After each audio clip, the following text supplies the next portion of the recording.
गोविंद जय जय गोपाल जय जय राधा रमण हरि गोविंद जय जय गोविंद जय जय गोपाल जय जय राधा रमण हरि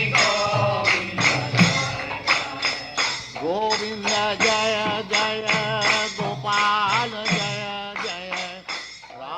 कर्दम मुनि के देखते ही देखते भगवान गरुड़ जी पर सवार होकर चले गए। और कैसे भगवान गरुड़ जी पे खड़े थे, गरुड़ जी का सहारा लेके खड़े थे। मैत्रेय मुनि कह रहे हैं कि भगवान गरुड़ का सहारा लेके खड़े थे। वो कर्दम की भक्ति देख के भगवान का हृदय इतना पिघल गया था, इतना पिघल गया था कि भगवान से सीधा खड़ा नहीं हुआ जा रहा था। तो एक हाथ ऐसे गरुड़ पे रख के गरुड़ के सहारे खड़े थे कि गिर जाएगा। ऐसा भगवान कर्दम के प्रेम से एकदम पिघले हुए थे। तो भगवान यहाँ चले गए और अथ संप्रसिद्धे शुक्ले कर्दमो भगवान ऋषि। और इधर कर्दम मुनि भगवान के द्वारा आदेश दिए जाने के बाद आस्ते स्म बिंदु सरसी तम कालम प्रतिपालयन।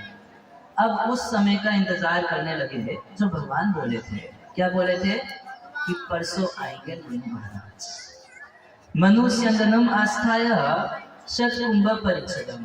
तो मनु महाराज अपने सोने के रथ पर बैठकर अपनी पत्नी और अपनी पुत्री देवहूति के साथ कर्दम मुनि के पास आए। और जब कर्दम मुनि के पास आए तो वहां कर्दम मुनि को कैसे देखे। अब अगर हम में से कोई होता जिसको भगवान बोल के जाते हैं कि परसों आएंगे कर्दम मुनि और परसों आएंगे मनु महाराज और अपनी इतनी सुंदर पुत्री का विवाह तुमसे करेंगे, तो वो बेचारा तो 2 दिन बैठा रह जाता। कब आएंगे, आते ही होंगे, अरे 2 दिन कब बीतेंगे, आएंगे ना, वो देखने में कैसी लगती होगी, मेरा जीवन तो सफल हो गया, मेरे को पत्नी मिल गई। मगर कर्दम मुनि ऐसे नहीं थे। तस्मिन् सुधन अहनि भगवान यद समादिशत् उपायत आश्रम पदम मुने शांत व्रतस्य तत्।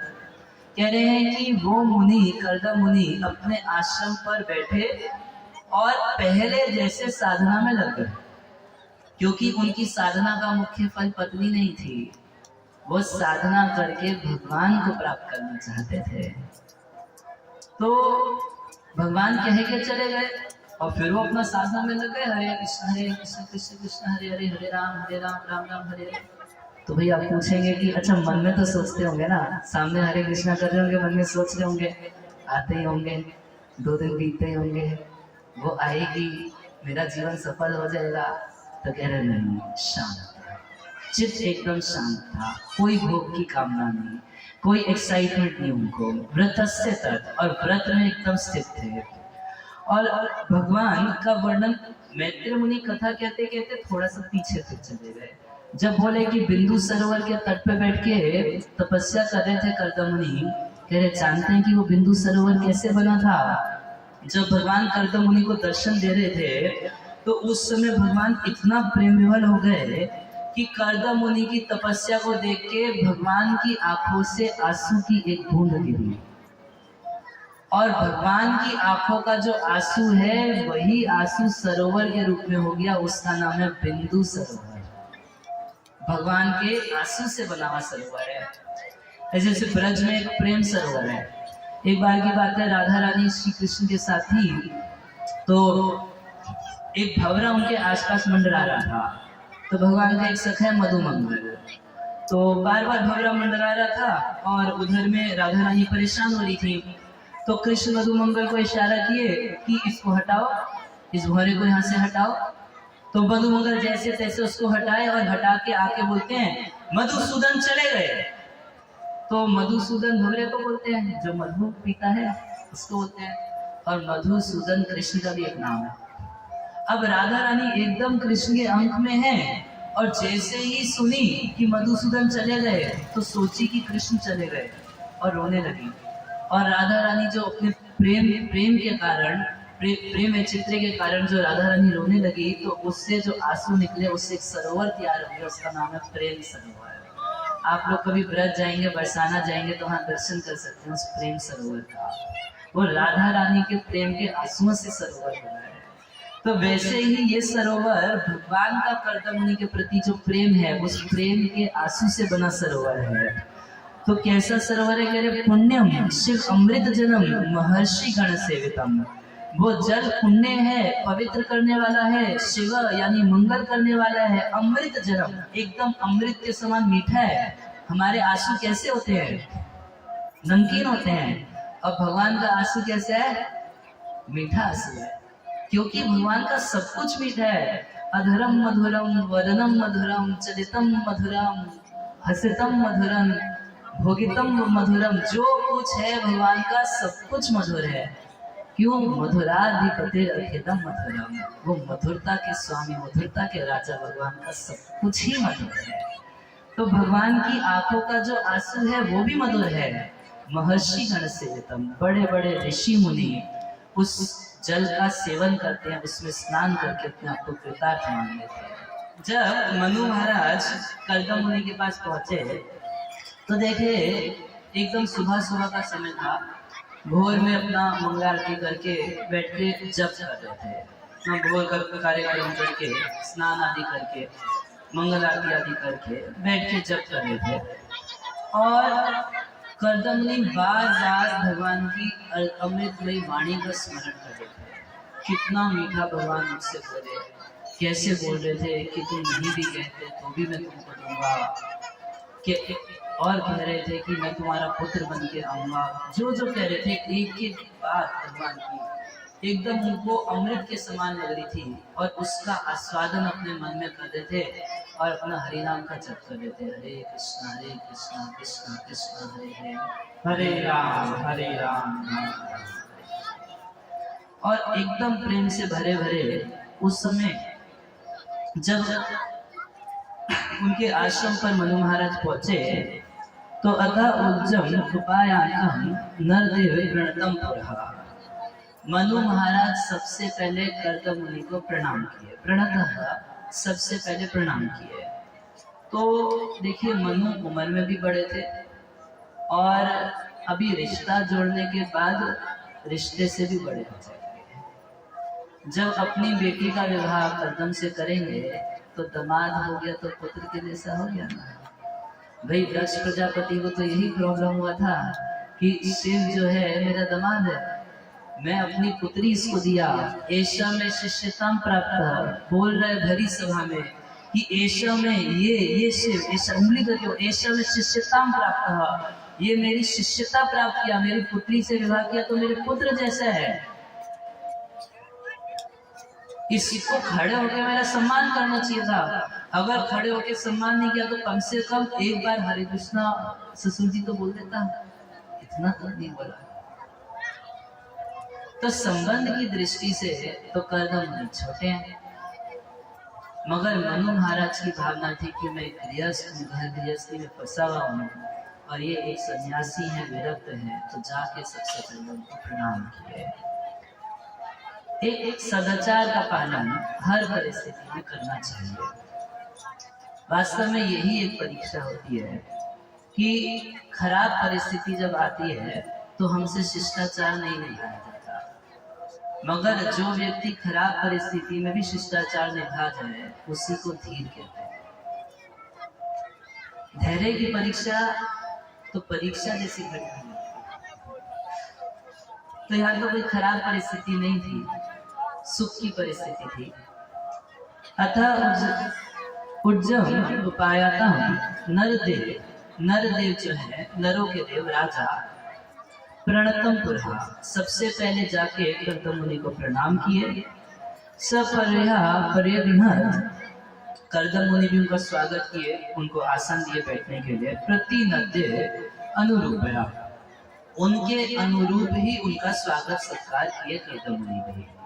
कुछ वाणी से बोलेंगे, कुछ वचन बोलेंगे, मगर ये याद रखना चाहिए कि जैसे आजकल लोग मंत्रियों की फ्लैटरी करते हैं वैसी फ्लैटरी नहीं कर रहे थे। जो बोल रहे थे यथार्थ बात बोल रहे थे, अनुरूपया, एकदम जो अनुरूप बात है। एक राजा का सम्मान किया जाता है और उसका कारण स्वयं कर्दमुनि अपने मुख से बताएंगे कि क्यों किया जाता है, क्या कारण है कि राजा का सम्मान किया जाता है। अभी आजकल तो सम्मान का कारण बस इतना होता है कि कोई व्यक्ति पोस्ट रखा है, उसका सम्मान नहीं करेंगे तो आपको दबाएगा, आपको परेशान करेगा, आपको कुछ फैसिलिटीज जो मिलनी चाहिए उसको रोक देगा, तो लोग इसलिए सम्मान करते हैं।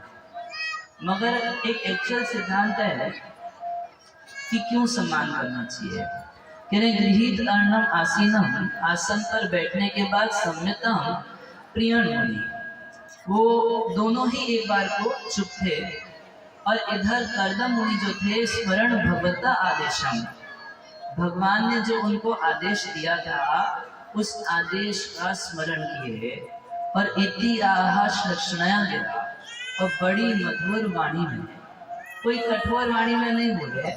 कई लोग तो सोचते हैं कि साधु मतलब हमेशा कठोर बोलने वाला ही साधु होता है। हम लोग कुछ साल पहले उधर दिल्ली में देखते थे, उस सड़कों पे बोर्ड लगा रहता था कड़वे प्रवचन।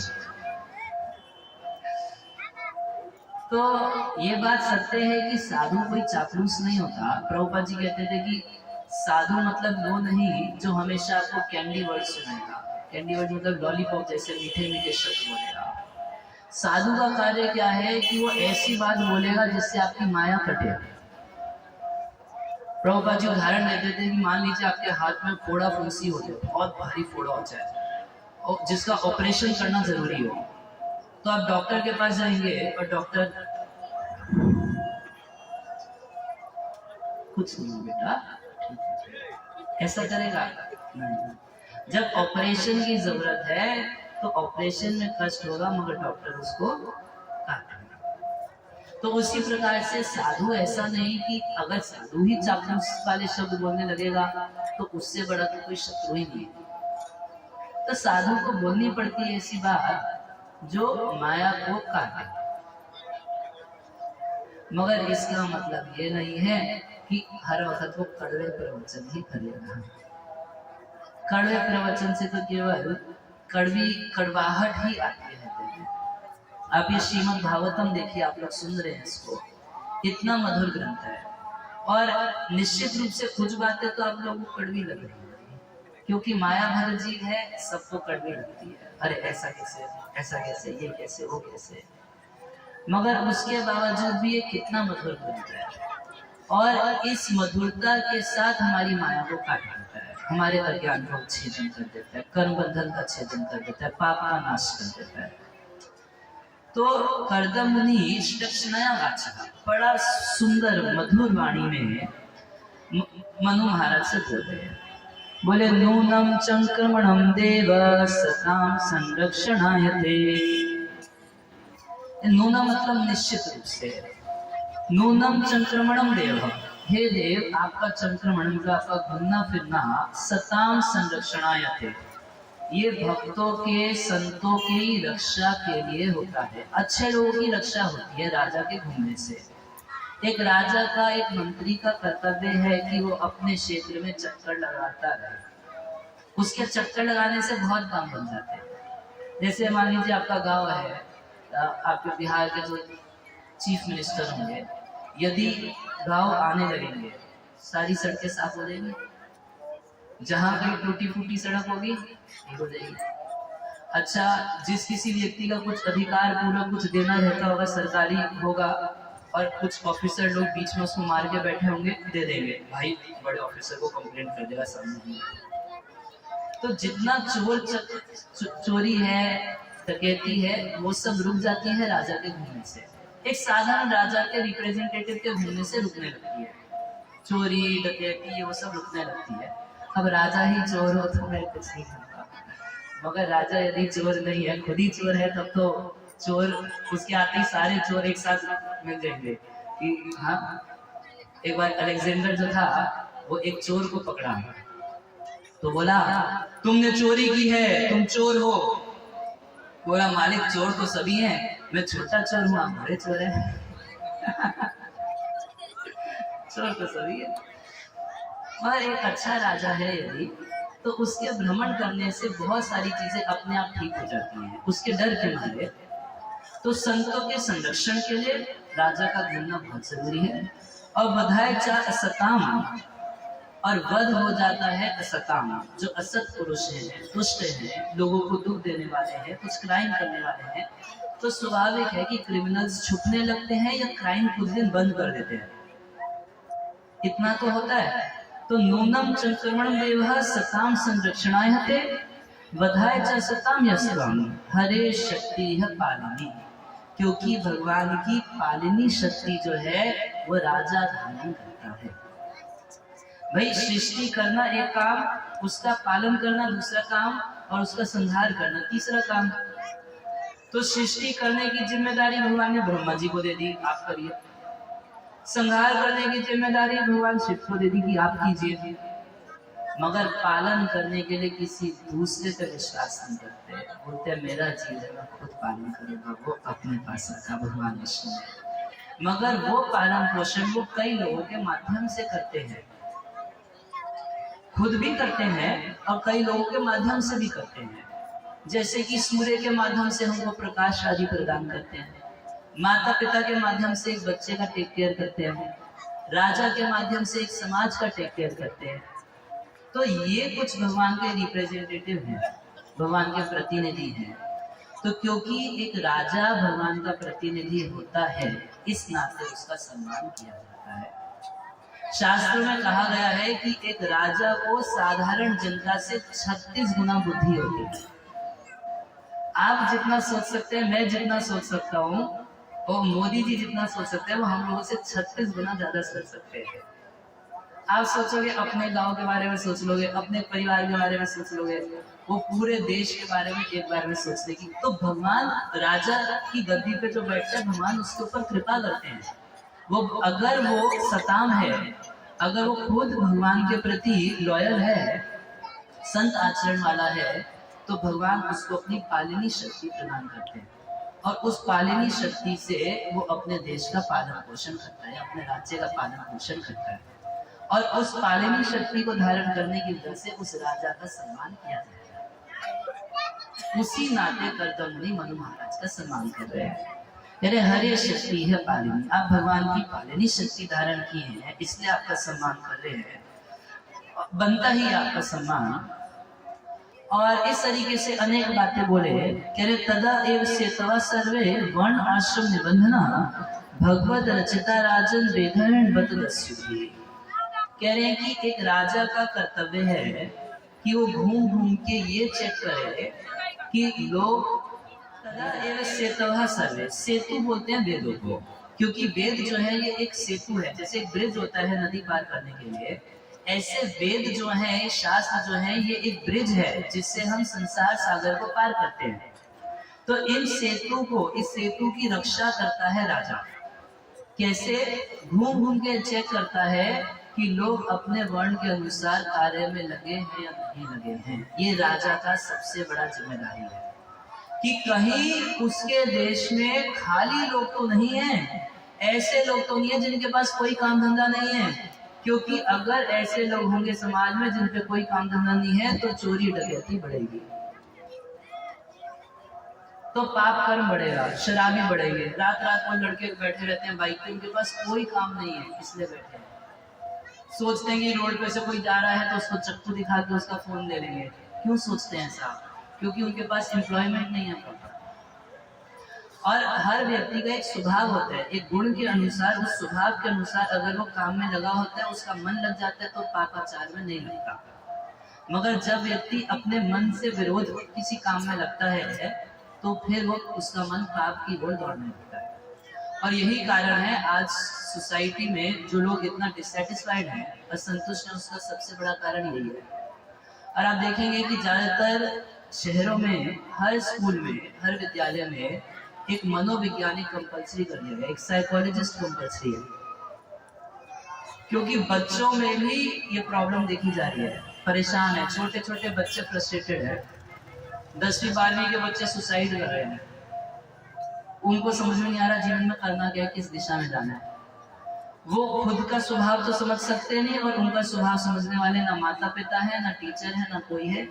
इसलिए सब अस्त व्यस्त हो चुका है और साइकोलॉजिस्ट की जरूरत पड़ती है। तो एक राजा का क्या कर्तव्य है? राजा का कर्तव्य है कि वो देखे कि सत्वगुणी लोगों को, जो इंटेलिजेंट लोग हैं, उसको उसी तरीके काम में लगाए। जो मैनेजमेंट वाले लोग हैं, एडमिनिस्ट्रेशन संभाल सकते हैं, थोड़ा रजोगुण है, जिनके अंदर थोड़े शौर्य वीर्य आती है, उन लोगों को डिफेंस में, एडमिनिस्ट्रेशन में, मैनेजमेंट में, इस सब में लगाए। जो बिजनेस माइंड वाले हैं, रजोगुण तमोगुण है, जिनके अंदर दोनों अधिक, और बिजनेस माइंड वाला हमेशा प्रॉफिट लॉस वाला है, उनको किसी व्यापार आदि में लगा दें। और जो नौकरी के मानसिकता वाले लोग हैं, उन सबको नौकरी में लगा दें। ये चार वर्ण की जो व्यवस्था है, ये जातिवाचक नहीं है। ये हमारे शास्त्रों की निंदा करने के लिए, लोगों को ये समझाने के लिए कि आपके जो सनातन शास्त्र हैं, एक कचरा है। यही हमारे सारे दुख का कारण है। ये सनातन शास्त्र में जो वर्ण व्यवस्था दी है, इसी की वजह से सारी लड़ाइयाँ होती है। ये समझाने के लिए ये चीज थोपी गई है हमारे चेतना के ऊपर। ये वर्ण व्यवस्था कभी भी ऐसी नहीं थी। थोड़ा आप भागवत के श्लोक पे देखिए, कल हम थोड़ा आप लोगों को श्लोक प्रोजेक्टर डाल के दिखाएंगे भी, जिससे कि हम जो बोल रहे हैं उसको समझना बड़ा जरूरी है। कह रहे हैं तदा एव स्थित्वा सर्वे वर्ण आश्रम निबंधना।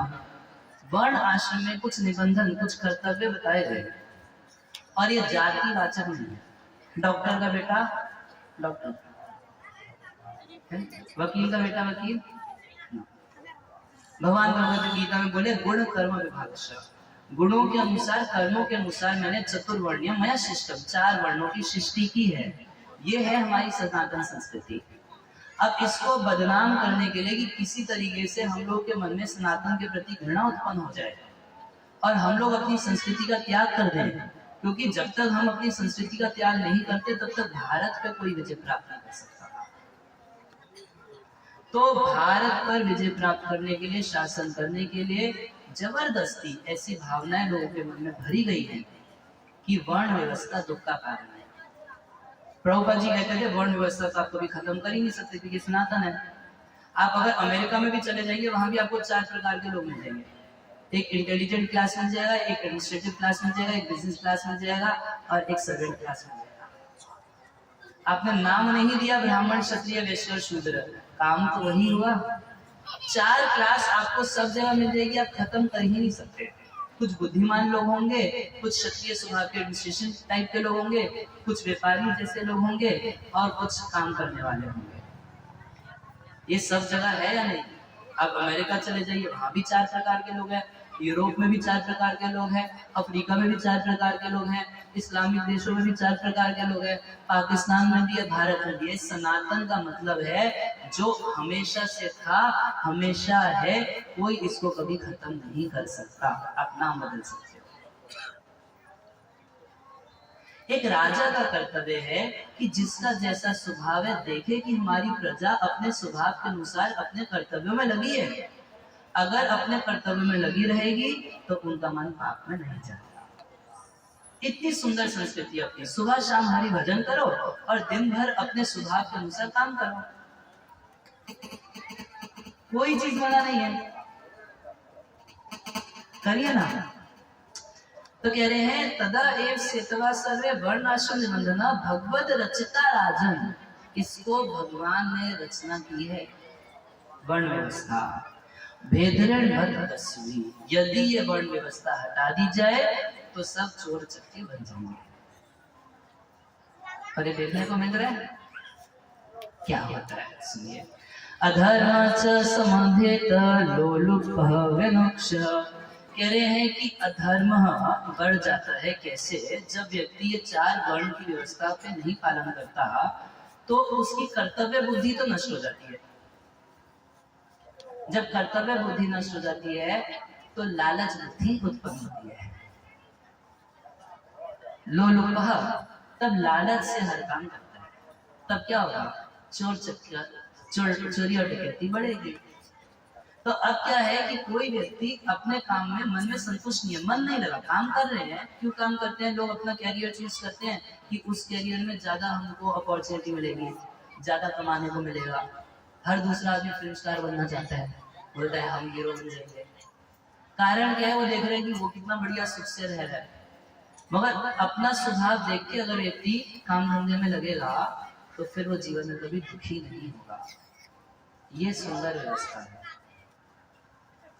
ये व्यवस्था है भगवान के द्वारा दी गई व्यवस्था। और जब हम उस काम में लग जाते हैं जिस काम में हमारा मन लग ही नहीं सकता, जैसे हमारा स्वभाव है ही नहीं, तो क्या होता है कि मन उसमें लग ही नहीं रहा, तो मन खाली है, और खाली दिमाग शैतान का घर होता है। तो सोचता है कि भाई दिन भर अपना दुकान पे बैठा, उसके बाद रात को बाइक पे बैठ जाता है 2-4 लड़कों के साथ, फिर आते जाते लोगों को छेड़ता है, किसी को चाकू दिखा के मोबाइल छीनता है, पैसा छीनता है, फिर जाके रात को दारू पीता है। जब हम लोग साधु लोग उठ के भजन करना शुरू करते हैं तब ये चोर डकैत लड़के लोग जाके सो जाते हैं। क्या जीवन है बताइए? रात को 3 बजे सोएंगे, सुबह 10-11 बजे उठेंगे, 2-4 गाली गलौज देंगे, शाम को 6 बजे नहा लेंगे, उसके बाद शराब पीने चले जाएंगे। क्या हो गया समाज को देखिए। उसका कारण ये है कि वर्ण व्यवस्था नष्ट हो गई है। यदि वर्ण व्यवस्था वापस हो जाए, सोसाइटी को 4 भाग से डिवाइड किया जाए, मगर जाति के आधार पे नहीं, गुण और कर्म के आधार पर, तो पूरा समाज वापस सुखी हो जाएगा। सुबह शाम हरि भजन कीजिए और दिन भर अपना काम धंधा कीजिए।